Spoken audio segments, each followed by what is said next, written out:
So this is the character whose face we are going to rig. I think it's kind of like a fishy thing, and I'm using it because it's a fairly low poly model and because it's not exactly human, which gives us a little bit of flexibility in what we're dealing with. So it'll be easier to get the results. I will also say that we're going to be doing this rig with a combination of joints and these things called blend shapes. We're going to start with the joints, which is maybe not that great because you already know how to use joints and blend shapes are the new things. But we're doing this because deformation order is important and we want the joint deformation to happen prior to the blend shape deformation. The difference in general is that joints will allow for almost continuous motion, whereas blend shapes have a beginning and an end. So there are people who will do facial rigs with nothing but joints. And of course, when I was your age, we had nothing but blend shapes. So you can go to either extreme and just do your facial rigging one way or the other, but we're going to try to use a blend. So since we're starting with joints, I figure I will just kind of come in here and do a little sketch for you with my sketching pencil. The joints that we're going to use are for places where we know that there's going to have to be rotation. And what you'll see with facial rigs is that joints tend to wind up looking kind of like a squid. So I'm going to have one here in the base of the neck, one at the base of the head.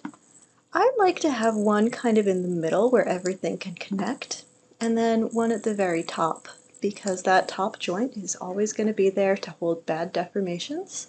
So it's kind of like a freeze joint. These are going to go in one chain all the way up. Then we're going to have one joint for each eyeball. I'm going to have one in the back of the jaw, probably like right under the ear. And that's going to be the thing that raises or lowers the jaw. But along with that, I'm going to need a joint here at the bottom lip and here at the top lip. Now some alternate joints that you might want, these are purely optional. Let's just put the chains in here. We'll get like that, and then like that. Since the upper lip really doesn't rotate, this is again more like a freeze joint. So in addition to these joints, some people like to put joints in the ears because they want the ears to wiggle, and that's fine. That's a good place for them.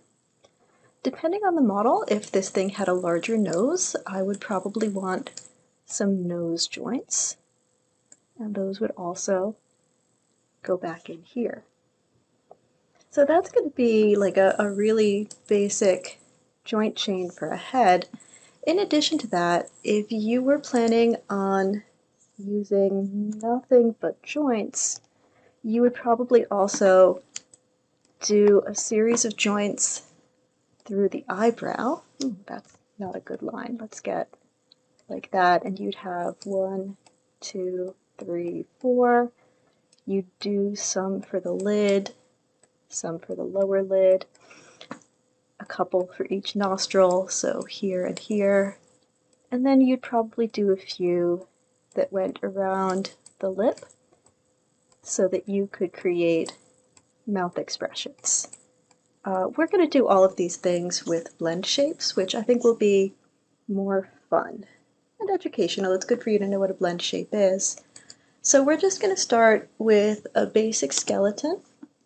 We'll do most of it in the side view, and then we'll talk about weight painting. And then the skeleton part of the rig will be done. So let's get to work on that.